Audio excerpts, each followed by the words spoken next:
നടപ്പ് സാമ്പത്തിക വർഷം വിവിധ മേഖലകളിലെ ശമ്പള വർധന പരിമിതമാകാൻ സാധ്യതയെന്ന് റിപ്പോർട്ട്. മുൻവർഷത്തെ 6.2% മുതൽ 11.3% വരെയുള്ള വർധനവുമായി താരതമ്യം ചെയ്യുമ്പോൾ ഈ വർഷം 8.6%-നും 10.2%-നും ഇടയിലാകും ഇത്തവണത്തെ വർധന.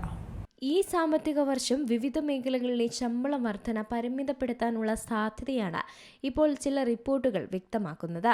മുൻവർഷത്തെ 6.2% മുതൽ 11.3% വരെയുള്ള വർധനവുമായി താരതമ്യം ചെയ്താൽ ഈ വർഷം 8.6%-നും 10.2%-നും ഇടയിലാകും വർധന.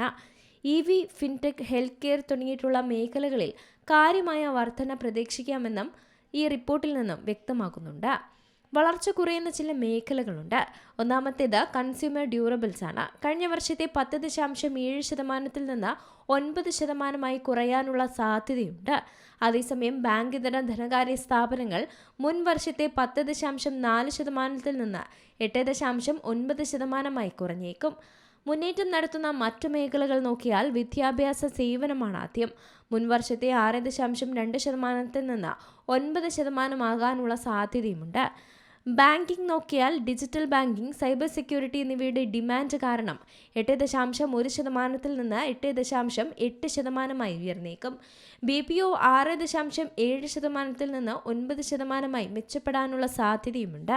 അതേസമയം എഞ്ചിനീയറിംഗ് രംഗത്ത് 9.9%-വും IT മേഖലയിൽ 9.8%-വും വർധന പ്രതീക്ഷിക്കാം. ഓർഗനൈസ്ഡ് റീറ്റെയിൽ, ക്വിറ്റ് കൊമേഴ്സ് എന്നിവയുടെ കാര്യത്തിൽ 9.7% വർധനയും ലഭിച്ചേക്കും. ഇലക്ട്രിക്കൽ എഞ്ചിനീയർമാർക്ക് 11.2%, അതായത് ഏറ്റവും ഉയർന്ന വർധനയാണ്.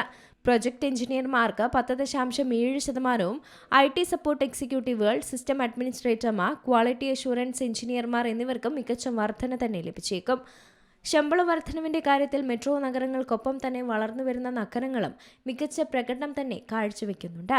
എന്തായാലും ഈ നടപ്പ് സാമ്പത്തിക വർഷം വിവിധ മേഖലകളിലെ ശമ്പള വർധന പരിമിതപ്പെടുത്താനുള്ളൊരു സാധ്യതയാണ് ഇപ്പോൾ വിലയിരുത്തപ്പെടുന്നത്. News desk C Malayalam news. ഏറ്റവും പുതിയ വാർത്തകളും വിശേഷങ്ങളും വിരൽ തുമ്പിലറിയാൻ സി മലയാളം ന്യൂസ് എല്ലാ ഡിജിറ്റൽ പ്ലാറ്റ്ഫോമുകളിലും ലഭ്യം.